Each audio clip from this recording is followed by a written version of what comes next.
নমস্কার। আজকে চেটেপুটের নতুন রেসিপি দই বড়া। যারা আমাদের চ্যানেলে প্রথমবার এসেছেন আমাদের চ্যানেলটিকে অবশ্যই সাবস্ক্রাইব করে নেবেন আর এই সুস্বাদু রেসিপিটি জেনে নিন। উপকরণগুলি আপনার স্ক্রিনের মধ্যে ফ্ল্যাশ করছে, সেম জিনিসটা আমাদের ডেসক্রিপশন বক্সেও ইংলিশে দেওয়া আছে, আপনারা ওখান থেকে দেখে নিতে পারেন। তাহলে আর দেরি না করে রেসিপিটি শুরু করা যাক। এখানে আমরা নিয়েছি বিউলির ডাল 2 কাপ, যেটা ধোয়া আছে। এটাকে আমরা পরিমাণ মতো জল দিয়ে প্রায় 4 ঘন্টা বা একটা রাত্রি আগে ভেজালে আরো ভালো হয়, ভিজিয়ে চাপা দিয়ে রেখে দেবো যাতে ভালো করে ডালটা ভিজে যায়।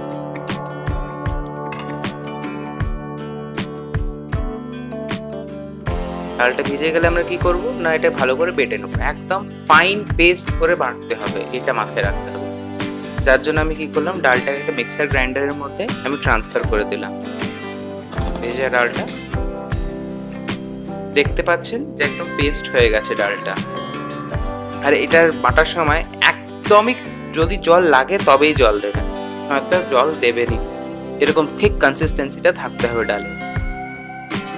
এবার এটাকে আমি আলাদা একটা ডেচকির মধ্যে ট্রান্সফার করে নিচ্ছি মিক্সার গ্রাইন্ডার থেকে। আমি এটাকে 2 ধাপে বেটেছিলাম। এবারে আমি হ্যান্ড ব্লেন্ডারের সাহায্যে এটাকে ফেটিয়ে নিচ্ছি, কিন্তু আপনি চাইলে এটা হাত দিয়েও ফেটাতে পারেন।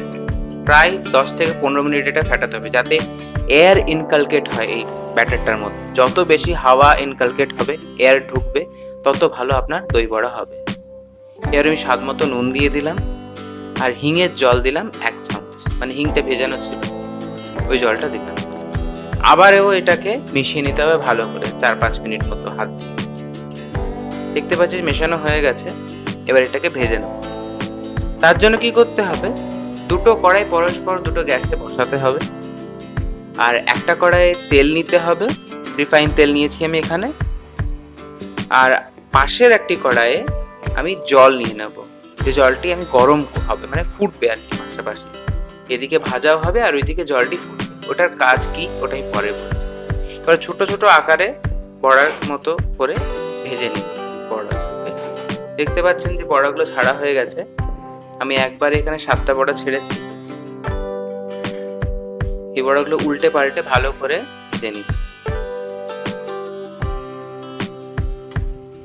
এরকম যখন সোনালি রং হয়ে আসবে বড়াটা, তখন বুঝে যাবেন যে ভাজাটা হয়ে গেছে।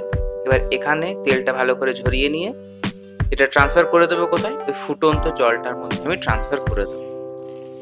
আর ওটাকে ভালো করে ওটার মধ্যে ভিজিয়ে নেব, যাতে ভালো করে সোক করে। ওই জলটা ভালো করে সোক করলে খুব নরম হবে। সোক হয়ে গেছে, জল সোক করে নিয়েছে।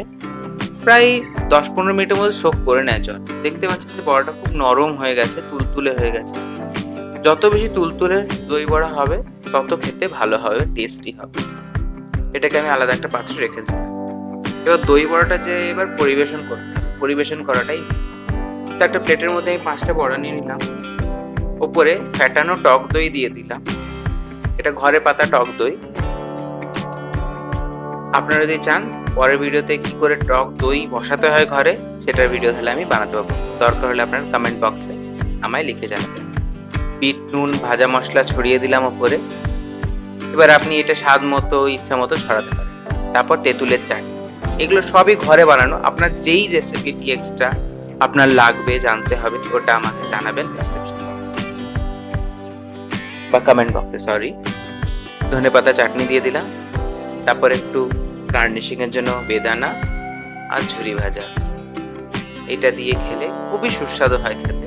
দেখতে পাচ্ছেন কেমন কালারফুল হয়েছে জিনিসটা। যেমন দেখতে সুন্দর, তেমনি খেতেও ভালো। আর গরমের সময় তো অসাধারণ একটি রেসিপি। রেসিপিটি ভালো লাগলে অবশ্যই লাইক করবেন, শেয়ার করবেন, কমেন্ট করবেন কেমন লাগলো, আর বানাবেন। ধন্যবাদ ভিডিওটি দেখার জন্য।